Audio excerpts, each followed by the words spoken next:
Bismillahirrahmanirrahim. Assalamualaikum warahmatullahi wabarakatuh.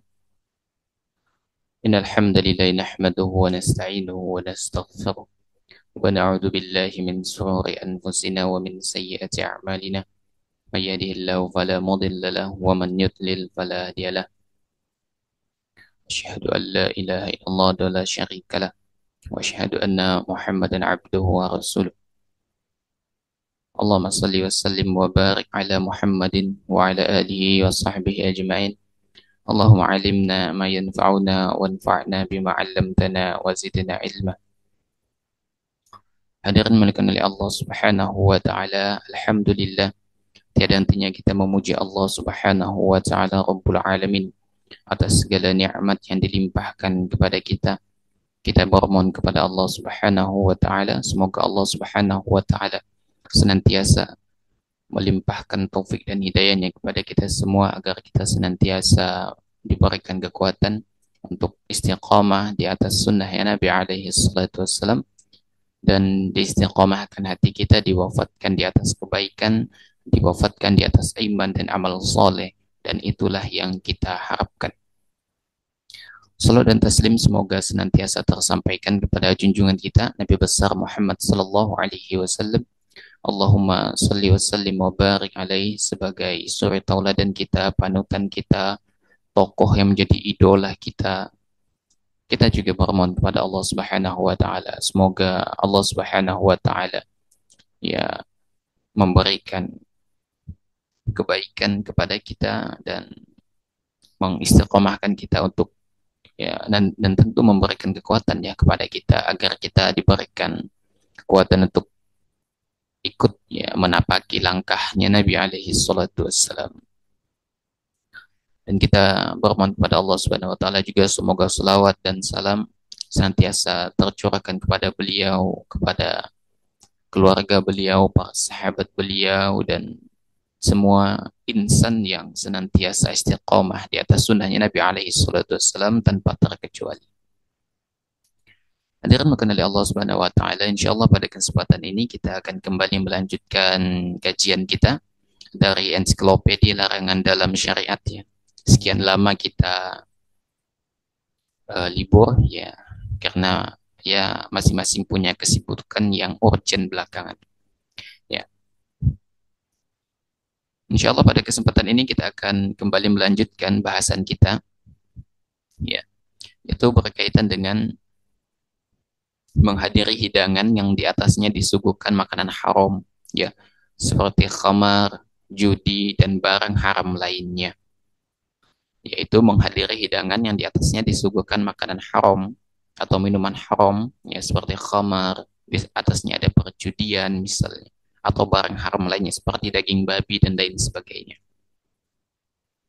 Maksudnya apa? Maksudnya kita dilarang untuk menghadiri majelis perkumpulan ya, atau muktamar misalnya, atau jamuan di mana di atasnya itu ya disajikan ya, khamar misalnya atau tuak misalnya, disajikan makanan haram babi misalnya, babi panggang ya, babi kecap misalnya, atau ular ya, sambal goreng ular misalnya. Ana pernah tengok misalnya ya, ana pernah lihat ya.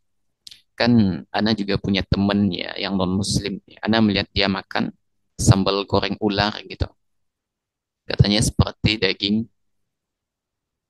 apa ana lupa, seperti daging ayam atau daging ikan katanya, ana lupa ya, dia makan sambal goreng ular ya. Nah, jadi ketika kita misalnya diundang misalnya di dalam sebuah perjamuan, diundang di dalam sebuah acara, pastikan mereka di situ tidak menyajikan sesuatu yang haram ya, karena nanti itu menunjukkan kalau misalnya kita memaksakan hadir itu berarti menunjukkan akan keridoan kita terhadap sesuatu yang haram itu. Ya, itu menunjukkan keridoan kita akan sesuatu yang haram itu. Ya. Hadis dari Nabi alaihi salatu wasallam ya, bahwasanya Nabi sallallahu alaihi wasallam bersabda, "Man kana yu'minu billahi wal yawmil akhir, falyudkhilil hammama bighairi izari." Barang siapa yang beriman kepada Allah dan hari akhir, maka janganlah memasuki pemandian kecuali menggunakan sarung atau menutup aurat. Maksudnya adalah ketika kita mandi, dan mandinya itu bukan private gitu ya. Maksudnya mandinya di tempat umum terbuka, ya, kayak kolam gitu lah. Maka kata Nabi SAW, kalau memang benar-benar beriman kepada Allah dan hari akhir, maka tutup aurat, tutup aurat. Ya. Namun kalau misalnya mandinya private misalnya, dalam artian di kamar mandi, maka memang yang lebih utama adalah kita tetap menjaga aurat kita. Ya, kita tetap menjaga aurat kita. Kalaupun sampai mandi di pemandian umum, ya, pemandian khusus nih untuk laki-laki, ya, maka jaga aurat, ya, jaga aurat dari pusar sampai lutut, ya, lagi dari pusar sampai lutut karena itu aurat besar di situ. Berarti kalau dengan sesama perempuan, ya, berarti menjaga aurat sebagaimana yang berlaku di antara perempuan. Ya. Adapun bercampur baur laki-laki dan perempuan ini tidak boleh. Ini tidak boleh. Kemudian kata Nabi alaihi salatu wasallam, "Wa man kana yu'minu billah wal yawmil akhir fala yudkhil halilatahul hammama." Barang siapa yang beriman kepada Allah dan hari akhir, ya, maka janganlah memasukkan istrinya ke dalam pemandian. Ya. Maka ini sebetulnya ya dari Nabi alaihi salatu wasallam. Jadi sebenarnya wanita itu kurang bagus ya kalau misalnya dia masuk dalam pemandian, apalagi khususnya pemandian yang bercampur antara laki-laki dan perempuan di situ. Dan ini pokok bahasan kita. Wa man kana yu'minu billahi wal yawmil akhir fala yajlis ala ma'idatin yudaru 'alaiha al-khamru. Dan barang siapa yang beriman kepada Allah dan hari akhir, kata Nabi, jangan dia duduk di hadapan hidangan yang di atasnya itu disuguhkan khamr. Ini diriwayatkan oleh Al-Hakim dan yang lainnya. Dan Al-Hakim mengatakan ini hadis sahih berdasarkan syarat Muslim. Hadirin sekalian, jadi di sini Nabi alaihi salatu wasallam, ya, yang menjadi saksi bahasan kita bahwasanya Nabi alaihi salatu wasallam mengatakan barang siapa yang benar-benar beriman kepada Allah dan hari akhir, maka jangan dia hadir di hadapannya yang ada hidangan, ada khamar di situ.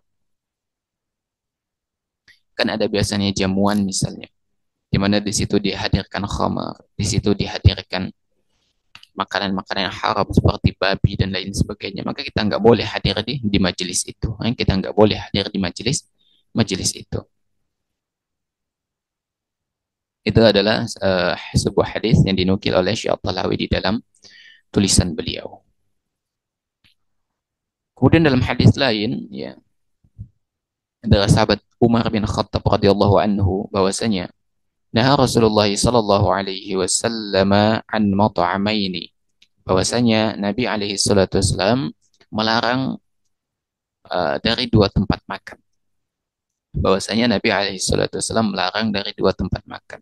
Yang pertama, al-julusi ala ma'idatin yushrabu 'alaiha al-khamru.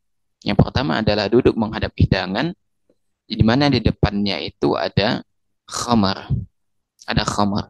Yang kedua, wa an ya'kula rajulu wa huwa munbatihun 'ala batnihi. Ya. Yang kedua adalah seseorang yang makan dalam keadaan dia tengkurap. Ini diriwayatkan oleh Abu Daud dan dinilai hasan sahih dan dinilai sahih oleh Syekh Al-Albani. Hadirin mengenali Allah Subhanahu wa taala, ya. Dua hadis yang sudah kita sampaikan itu sebetulnya sudah cukup menegaskan kepada kita bahwasanya Nabi alaihi salatu wasallam, ya, syariat kita tentu melarang yang namanya kita untuk hadir di dalam majelis atau duduk-duduk di mana di situ dihidangkan makanan atau minuman yang tidak diperbolehkan kita untuk menyentuhnya apalagi untuk mengkonsumsinya. Nah, di antara perkara yang menjadi sebab kenapa kita dilarang untuk duduk-duduk di tempat tersebut, meskipun sebetulnya ya kita meyakini itu benda haram, itu benda najis misalnya. Kenapa kita dilarang untuk hadir di situ? Karena kalau kita hadir di situ, ya, itu seolah-olah kita menunjukkan keridhaan. Kita ridho terhadap kemungkaran tersebut, kita setuju terhadap kemungkaran tersebut. Sama halnya ketika dihadirkan juga di situ babi misalnya, atau ular misalnya. Kalau kita hadir di situ, nimbrung di situ, meskipun kita nggak makan itu seolah-olah kita ridho, seolah-olah kita ridho. Apalagi misalnya yang punya acara seorang muslim, dia hadirkan di situ babi, misalnya dihadirkan di situ khamar, maka ini menunjukkan bahwasanya kita sebetulnya yang mesti kita lakukan bukan kita ridho harusnya. Yang kita lakukan mestinya adalah kita amar ma'ruf nahi mungkar. Ya, amar ma'ruf nahi mungkar. Oleh karena itu, ini sebetulnya perhatian untuk kita semuanya, terutama beberapa dari mungkin dari sebagian kita gitu kan. Ada yang belajar atau melanjutkan studinya di negara-negara kafir misalnya, atau di tempat-tempat yang memang di situ mayoritas orang kafir lah. Ya, tak jarang biasanya ada undangan jamuan makan gitu ya. Maka kalau memang di situ dihadirkan makanan dan minuman haram, maka nggak boleh kita hadir di situ. Ya, maka nggak boleh kita hadir di situ. Gitu kan? Oleh karena itu, seseorang yang memang benar-benar ya, nggak kaleng-kaleng, nggak setengah-setengah, di mana dia beriman kepada Allah dan hari akhir, maka tentu seseorang itu tidak akan mudah meremehkan larangan ini. Apalagi sampai menyepelekan gitu kan. Oh nggak apa-apa kok. Oh nggak apa-apa. Makanya sebetulnya seorang muslim itu tidak boleh meremehkan hukum-hukum Allah Subhanahu wa taala. Kecuali tujuan kita hadir di situ untuk apa? Untuk mengingatkan, atau untuk menasihati. Ya. Apalagi misalnya membuat acara ternyata adalah seorang muslim. Ya. Karena kita akan temukan di tengah-tengah kaum muslimin yang hobi dia judi misalnya. Dia undang semua temennya untuk hadir di rumahnya judi, ya. Kan orang biasa judi itu minum-minum khamar dan lain sebagainya. Maka kalau tujuan kita untuk menasihati, untuk mendakwahi, boleh kita datang ke situ. Boleh kita datang ke situ, bukan menghadiri undangan. Akan tetapi tujuannya adalah untuk apa? Untuk mengingatkan bahwasanya yang dilakukannya itu adalah sebuah kesalahan yang besar, sebuah kesalahan yang besar, gitu kan? Karena sebagai sesama muslim kita tentu tidak ridho ya saudara kita itu tenggelam di dalam kemaksiatan. Kita nggak ridho saudara kita itu tenggelam di dalam lautan kemaksiatan. Maka di antara bentuk kasih sayang kita adalah kita ingatkan dia. Kita ingatkan dia. Ya, meskipun pada akhirnya mungkin responnya negatif gitu.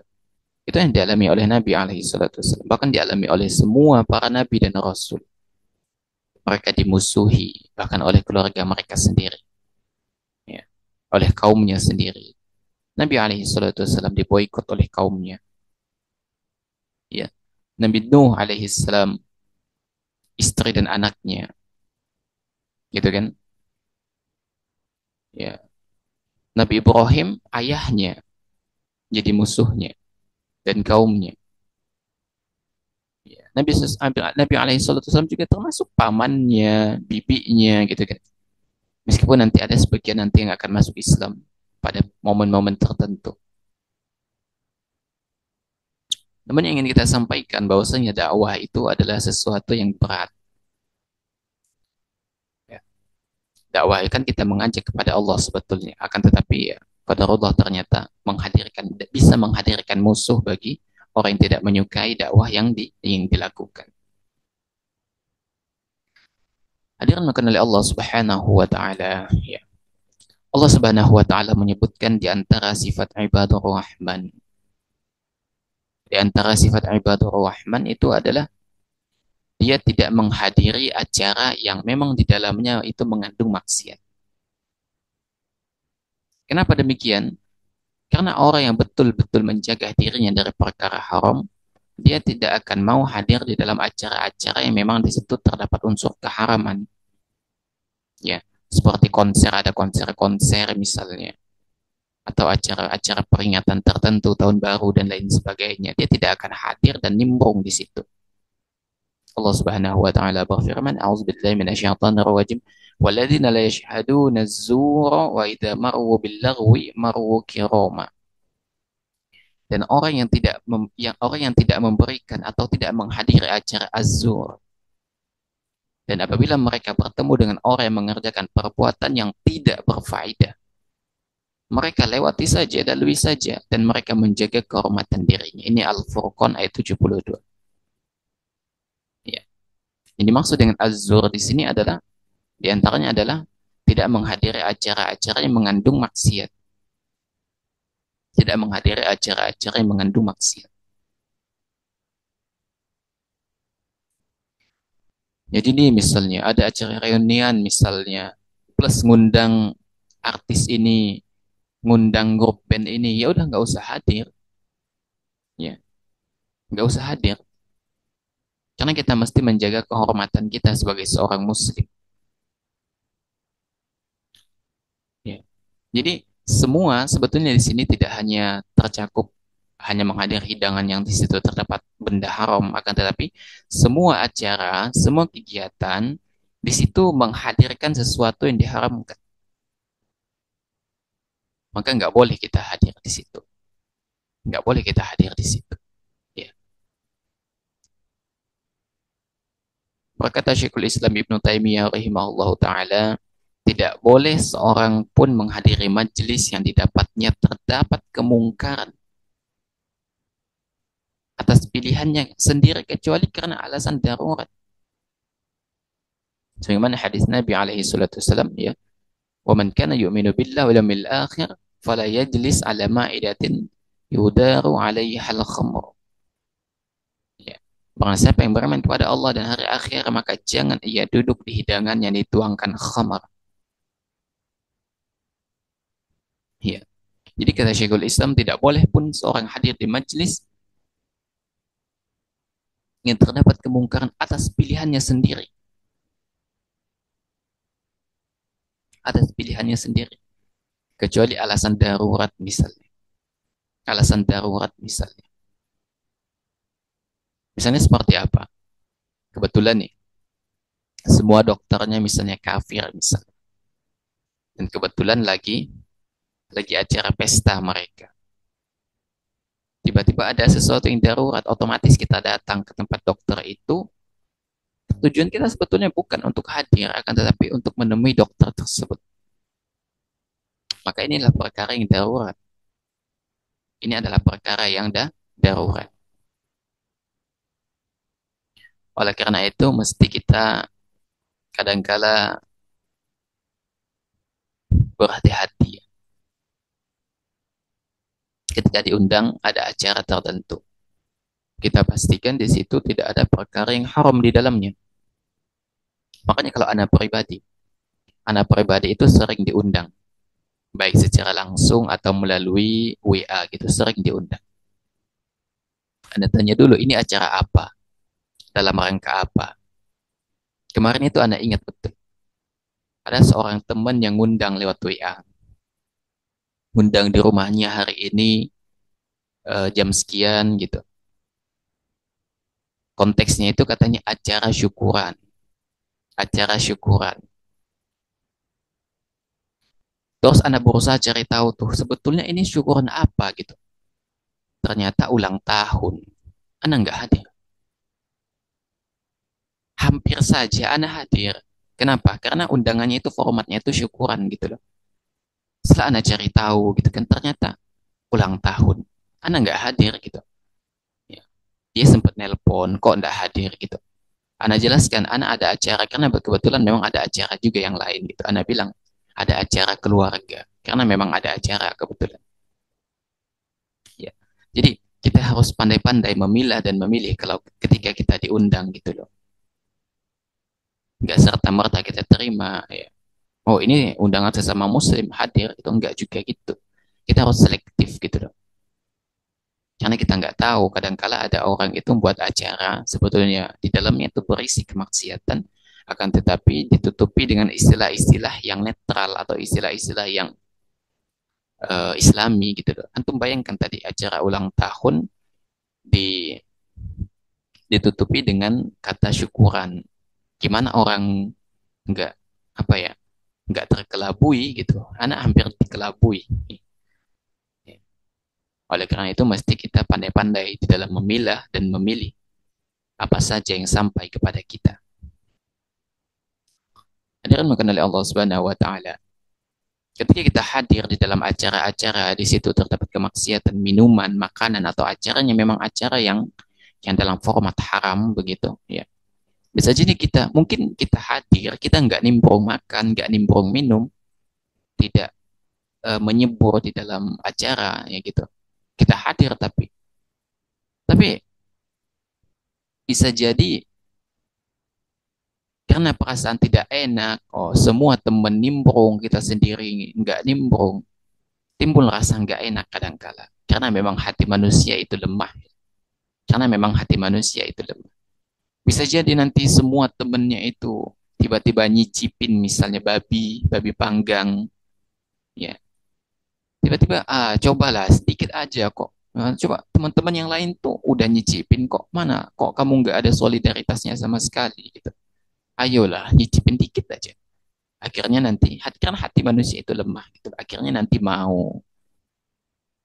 Atau misalnya minum, enggak apa-apa kok ini cuman fermentasi anggur misalnya itu khamar padahal nggak apa-apa anggur kan boleh ya. Anggur kan boleh akhirnya nyicip. Jadi sebetulnya kita nggak hadir di situ itu menutup pintu, menutup celah agar kita tidak ikut melebur di dalam acara atau di dalam kemaksiatan tersebut, ya. Oleh karena itu Syekh bin Bas rahimahullah menjelaskan bahwa duduk ya dengan orang ya, yang di situ ada jamuan khamar, ada acara-acara haram, itu akan menjadi wasilah ya kita ikut-ikutan perbuatan jelek mereka gitu loh. Dan ini adalah bentuk ridho pada kemaksiatan yang mereka lakukan. Artinya ya ketika kita melihat kemaksiatan di antara bentuk amar ma'ruf nahi mungkar adalah kita meninggalkan perbuatan dan pelakunya. Adalah kita meninggalkan perbuatan tersebut dan pelakunya, bukan malah nimbrung. Ya, karena kita tahu bahwa jamuan khamar, makanan dan lain sebagainya, kalau itu haram atau acaranya formatnya itu haram, maka mestinya amar ma'ruf yang nahi mungkar yang kita lakukan paling minimal itu kita nggak hadir, paling minimal. Kata Nabi alaihi salatu wasallam, "Man ra'a minkum munkaran ya, falyughayyirhu biyadihi." Ya, fa illam yastati' fa bilisanihi, fa illam yastati' fa biqalbihi, wa dzalika adhaful iman. Kalau kita melihat kemungkaran kata Nabi, maka hendaklah kita ubah pakai tangan kita. Kalau kita nggak mampu, pakai lisan kita, pakai nasihat. Kalau kita nggak mampu, kata Nabi SAW, maka kita ya hendaknya merubah dengan hati kita, mengingkari, dan itulah selemah-lemahnya iman. Ya, selemah-lemahnya iman. Maka paling tidak minimal, ketika kita diundang acara-acara demikian, nggak usah hadir, nggak usah hadir. Kalau kita memang nggak mampu untuk mencegahnya pakai lisan dan tangan kita, nggak usah hadir aja ya. Kita selamatkan diri kita dari hal-hal yang demikian. Kalau kita mampu mengingatkan sedikit demi sedikit, tentu itu lebih baik tentunya gitu kan. Hadirin bukan oleh Allah Subhanahu wa taala, ya. Itu merupakan di antara larangan yang mesti kita camkan dalam kehidupan kita bahwasanya semua undangan yang hadir kepada kita, semua ajakan itu tidak mesti kita harus hadir. Kita harus selektif. Kita harus pandai dalam memilih. Jangan sampai kita hadir dalam acara tersebut justru menjerumuskan kita pada perkara yang diharamkan. Ya. Oleh karena itu hendaknya kita berhati-hati mawas diri, ya, tanya-tanya, apapun yang sampai kepada kita. Karena kita khawatir ternyata perkara yang datang kepada kita itu perkara yang bisa menjerumuskan kita pada kerusakan. Tentu kita berlindung kepada Allah dari hal-hal yang demikian. Semoga Allah Subhanahu wa taala menjaga kita dari perkara yang diharamkan.